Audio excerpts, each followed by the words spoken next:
আপনাদেরকে একজন সফল ব্যক্তি সম্পর্কে বলতেছি। জুলাইবিস রাদিয়াল্লাহু আনহু ছিলেন কালো মানুষ। কেমন? একটু কালো, খুব উচ্চ বংশের না, খুব সুদর্শন না, খুব লম্বা না, খাটো টাইপের মানুষ, একটু বেটে টাইপের মানুষ। টাকা পয়সা একদমই নাই, একদমই টাকা পয়সা নাই, বংশমর্যাদা এই সব দিক থেকে তাকে আন্ডার স্টেমেট করা হয় আর কি। এমনকি ফিজিক্যাল স্ট্রাকচারও তারা আমাদের অনেকের মধ্যে সুদর্শন না। তার অবস্থা কেমন? নবী সাল্লাল্লাহু আলাইহি ওয়াসাল্লামের সাহাবীরা অন্য হাদিস থেকে বলেছেন যে নবী সাল্লাল্লাহু আলাইহি ওয়াসাল্লাম মসজিদে যেতেন, মদিনায় মসজিদ নববীতে যেতেন, রাস্তার পাশে তিনি পড়ে থাকতেন। ধরেন আমরা মসজিদে হেঁটে আসতেছি, রাস্তার পাশে একজন বসে আছেন, গায়ের জামা কাপড় খুব একটা উন্নত না, ছেঁড়া, তাসবিহ নিয়ে জিকির করতেছেন। আপনি কি খুব ফোকাস করবেন তার দিকে? করবেন না কিন্তু। তো মানুষ তার দিকে ফোকাস করে না খুব একটা, যাওয়া আসা করে, সে পড়ে থাকে। কেউ খাবার দিলে খায়, না দিলে খায় না। এইভাবেই তার দিন যাচ্ছে। কোথাকার ঘটনা এটা? মদিনায়, হিজরতের পরের ঘটনা। সাহাবীর নাম জুলাইবিস রাদিয়াল্লাহু আনহু। খুব উচ্চ বংশের না, অর্থবিত্ত নাই। বারবার বলছি, আমি রিপিট করতেছি কেন? বিকজ এটা আপনাদের সাথে অনেক অনেক মানে সাইকোলজিক্যালি মিলবে বিষয়টা অনেকের সাথেই, এবং এটা আমাদের খুব ভালো করে জানাও দরকার আছে। তো একদিন নবী সাল্লাল্লাহু আলাইহি ওয়াসাল্লাম তাকে বললেন যাওয়ার সময়, হে জুলাইবিস, তুমি কি বিয়ে করবা? খুব মজার আলোচনা না এটা আমাদের কাছে, অনেকের কাছেই। হে জুলাইবিস, তুমি কি বিয়ে করবা না? প্রশ্নটা এরকম ছিল, হে জুলাইবিস, তুমি কি বিয়ে করবা না? তুমি তো আকাশ থেকে পড়লেন, ইয়া রাসূলুল্লাহ, আমাকে কে বিয়ে করবে? আমার না আছে চেহারা সুরত, না আছে আমার বংশমর্যাদা, না অর্থবিত্ত, আমি কিভাবে বিয়ে করবো? কে মেয়ে দিবে আমাকে? কে আমাকে মেয়ে দিবে? তো ওদিন নবী সাল্লাল্লাহু আলাইহি ওয়াসাল্লাম চলে গেলেন, কিছু বললেন না। পরের দিন আবার বললেন, ইয়া জুলাইবিস আলা তাতাজাওয়াজ, তুমি কি বিয়ে করবা না? একই উত্তর, ইয়া রাসূলুল্লাহ, আপনি গতকালকে এক কথা বললেন, আবার বলতেছেন বিয়ে করবেন, আমাকে কে বিয়ে করবে? তৃতীয় দিন নবী সাল্লাল্লাহু আলাইহি ওয়াসাল্লাম আবার বললেন, আলা তাতাজাওয়াজ ইয়া জুলাইবিস, তুমি কি বিয়ে করবে না হে জুলাইবিস? তিনি এবার বলছেন, আপনি কি আমার সাথে রসিকতা করতেছেন? আমাকে কে বিয়ে করবে? তো নবী সাল্লাল্লাহু আলাইহি ওয়াসাল্লাম বললেন যে অমুক আনসারী সাহাবীর বাসায় যাও। অমুক আনসারী সাহাবীর বাসায়, আনসারী সাহাবী কারা? যারা মুহাজির সাহাবীদেরকে আশ্রয় দিয়েছেন। অমুক আনসারী সাহাবীর বাসায় যাও, সেখানে একজন বিবাহযোগ্য নারী আছে, মেয়ে আছে, তাকে গিয়ে বলো যে আমি রাসূল সাল্লাল্লাহু আলাইহি ওয়াসাল্লামের পক্ষ থেকে আমার বিয়ের প্রস্তাব নিয়ে আসছি। তিনি গেলেন, যাওয়ার পরে বললেন যে আমাকে প্রস্তাব সহ পাঠানো হয়েছে। মেয়ের বাবা আর মায়ের রিয়াকশন ছিল অনেকটা সাধারণত যা হয় তেমন আর কি। তুমি বিয়ের প্রস্তাব নিয়ে আসছো, তুমি কি খাওয়াবা মেয়েকে? কোথায় রাখবা? তোমার তো নিজের কোনো থাকার জায়গা নাই। প্রশ্ন কিন্তু যৌক্তিক কি? আমি মেয়ের তো বাবা, আমিও তো এই প্রশ্নই করবো নাকি? প্রশ্ন করবেন না? আপনার মেয়ে থাকলে এভাবে প্রশ্ন করবেন তো আপনি। তো তারাও সেই প্রশ্ন করলেন, এমনকি এক পর্যায়ে রিফিউজ করে দেওয়া হলো, না এটা পসিবল হবে না। এই কথাগুলো, কনভারসেশনগুলো ভিতর থেকে শুনছিলেন সেই মেয়ে নিজেই, আনসারি সাহাবী, মদিনার আনসারি মেয়ে।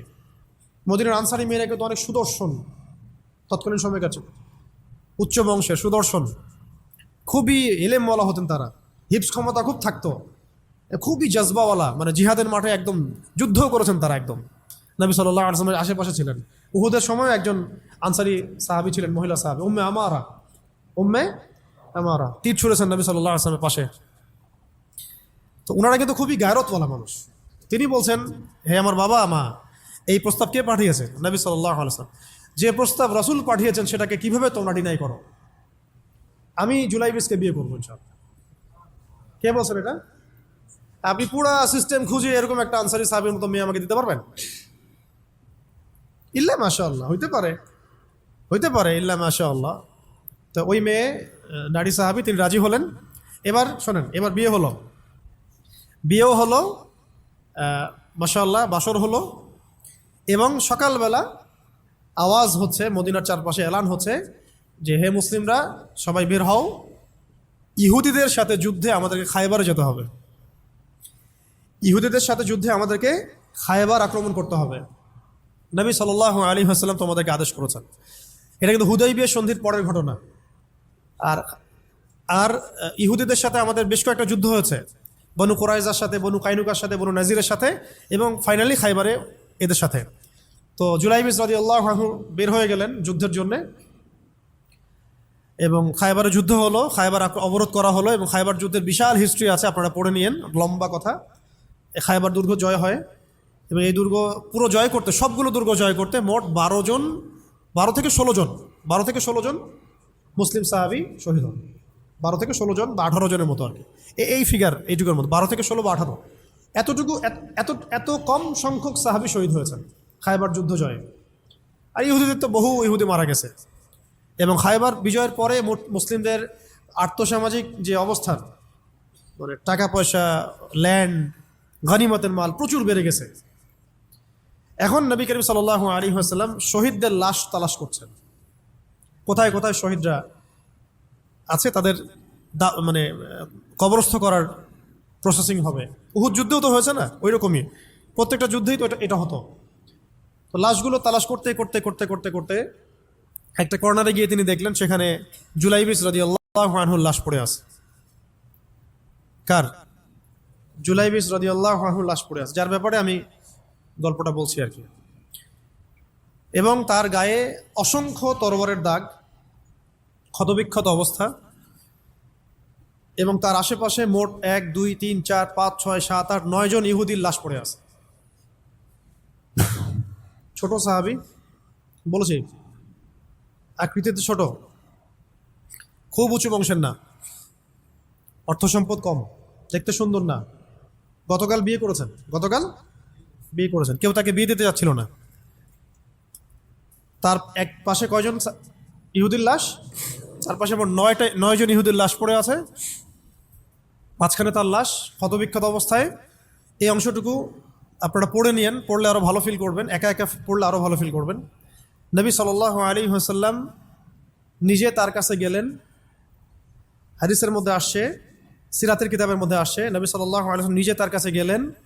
যাওয়ার পরে তার যে মাথা, সেই মাথার পাশে নবী সাল্লাল্লাহু আলাইহি ওয়াসাল্লাম বসলেন। বসার পরে নিজের হাতে জুলাইবিস রাদিয়াল্লাহু আনহুর চেহারা থেকে এরকম করে ধুলাবালিগুলো সরান নবী সাল্লাল্লাহু আলাইহি ওয়াসাল্লাম।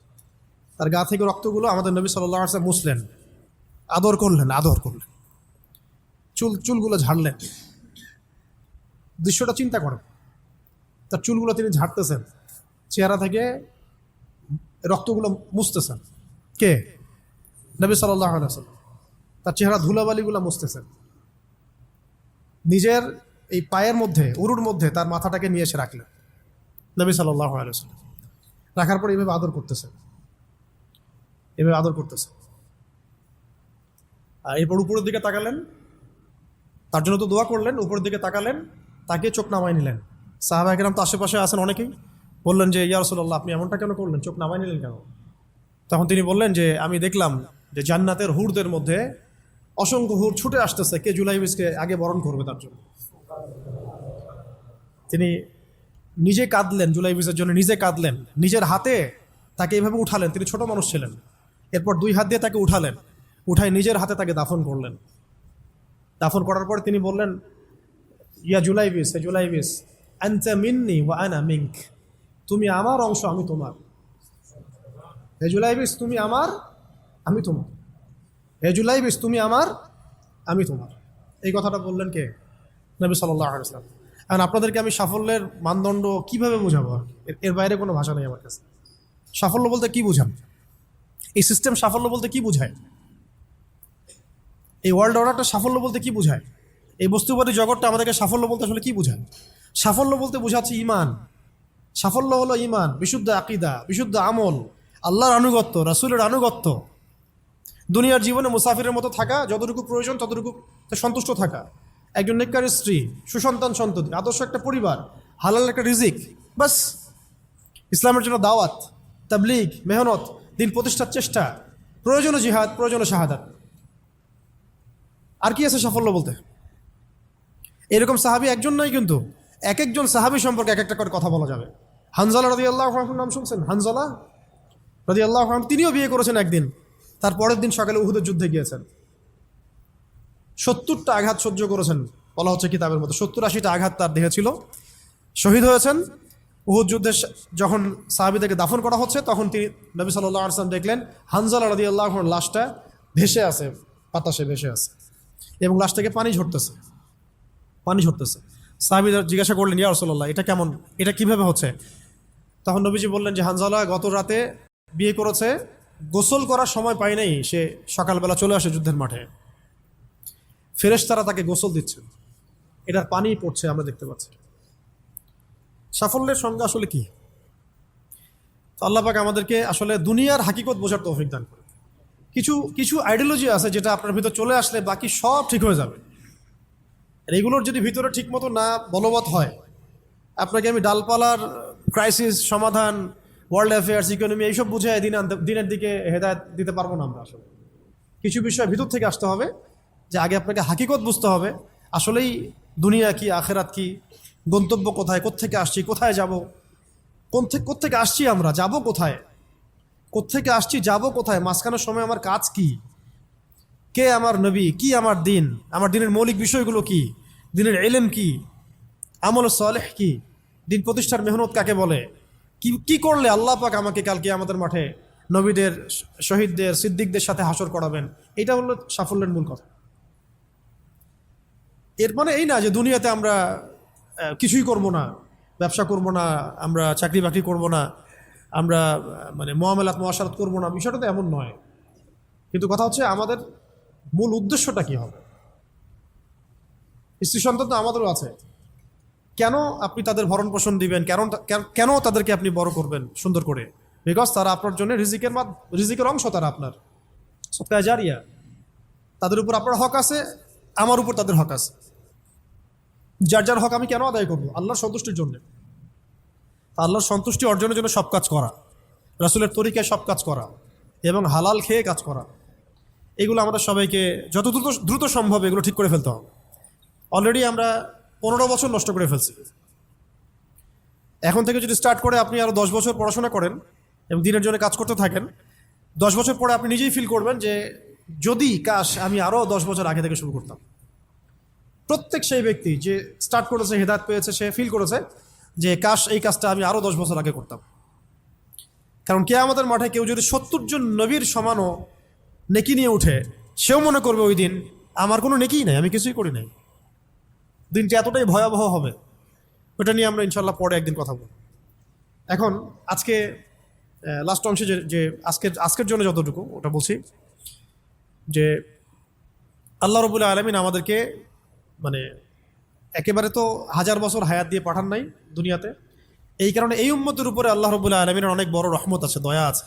কিছু কিছু অকেশন আল্লাহ পাক দিয়ে আমরা খুব সহজেই বেশি নেকি হাসিল করতে পারি। তার মধ্যে যেমন রমজান মাস, লাইলাতুল কদর ইত্যাদি। ঠিক এরকমই রমাদান মাসের পরে সবচেয়ে মর্যাদাপূর্ণ যে মাসটা আল্লাহ রাব্বুল আলামিন আমাদেরকে দিয়েছেন, সেটা হলো এই মুহররম। এই মুহররম যেটা আমরা এখন অতিবাহিত করছি, এই মাসটাকে আল্লাহ পাক বলেছেন যে এটা হচ্ছে আল্লাহর মাস। এটা কার মাস?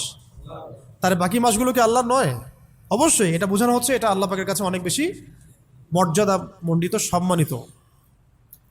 রক্তিম আকাশ থাকে দেখবেন এই মাসের মধ্যে, রক্তিম আকাশ থাকে, গধূলিটা অনেক রক্তিম হয়। তো এগুলোর আধ্যাত্মিক ইন্টারপ্রিটেশন আমি যাচ্ছি না, কারণ আমাদের এই ওয়ার্ল্ড আধ্যাত্মিক বিষয় অতটা বুঝে না।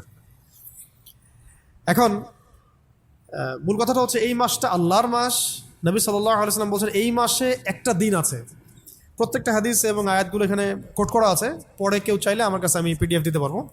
সময় শর্ট, আমি একটু শর্ট করে বলছি। এই মাসে একটা দিন আছে, এই মাসে একটা দিন আছে যেই দিনে আল্লাহ রাব্বুল আলামিন একটা পুরা জনগোষ্ঠীর তওবা কবুল করেছেন, এবং আগামীতেও বহু জনগোষ্ঠীর তওবা আল্লাহ পাক কবুল করবেন। এই মাসে একটা দিন আছে। এবং একজন সাহাবী জিজ্ঞাসা করছেন, ইয়া রাসূলুল্লাহ, রমাদান মাসের পরে আমি কোন মাসে বেশি রোজা রাখবো? নবীজি বলছেন মুহররম সাল্লাল্লাহু আলাইহি ওয়াসাল্লাম। কোন মাসে?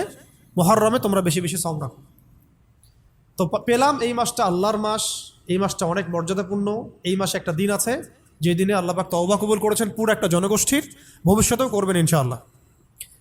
এই দিনটা কোন দিন? অন্য হাদিসে পাওয়া যাচ্ছে এই দিনটা হচ্ছে ইয়ামুল আশুরা, 10ম দিন, যেটা আজকে আমরা অতিবাহিত করলাম। এবং আমরা মাশাআল্লাহ সবাই রোজা রেখেছি আলহামদুলিল্লাহ। এবং নবীজি বলেছেন এই রোজার ফজিলত হিসেবে আমি আল্লাহর কাছে আশা করি যে বিগত 1 বছরের গুনাহ মাফ কাফারা হয়ে যাবে। বিগত 1 বছরে যত গুনাহ হয়েছে ইনশাআল্লাহ এগুলো মাফ হয়ে যাবে। তো কবিরা গুনার জন্য তওবা শর্ত, এটা আলাদা আলাদা আলোচনা। তাহলে এই মাসে আমরা এখন পর্যন্ত যারা রোজা রাখি নাই আরও রোজা রাখবো। যারা আশুরা রেখেছি তো মাশাআল্লাহ হয়ে গেছে। আর যারা 2টা রাখতে চান, 9-10 রেখেছেন মাশাআল্লাহ। যদি না রেখে থাকেন তাহলে কালকে রাখবেন ইনশাল্লাহ, তাহলে 10-11 হয়ে যাবে। তো চেষ্টা করবো এই মাসে বেশি বেশি রোজা রাখা, ঠিক আছে ইনশাল্লাহ। আরেকটা কাজ হলো এই মাসে বেশি বেশি তওবা করা, বেশি বেশি তওবা করা। আমার কিন্তু উদ্দেশ্য ফজিলত বলা নয়, আমার একটা উদ্দেশ্য আছে এই মাসটা নিয়ে কথা বলার। আজকে ওই অংশটুকু বলে আজকে শেষ করবো ইনশাল্লাহ, একটু ধৈর্য ধরেন। তো সাহাবাই কেরাম তাদের ছোট ছোট বাচ্চাদেরকে পর্যন্ত এই মাসে রোজা রাখাতেন, ছোট ছোট বাচ্চাদেরকে রোজা রাখাতেন, যে তোমরা সারাদিন রোজা রাখো, খেলনা দিতেন, খেলতে দিতেন, এই কালচারে তারা অভ্যস্ত করতেন। আজকেও মদিনায় গেলে আপনি দেখবেন রমজান মাসে বাচ্চারা রোজা রাখতেছে, নবমীতে খেলছে, ওখানে ইফতার করতেছে, কি চমৎকার পরিবেশ। তো এই কালচারটা আমাদের মধ্যেও যেন আসে।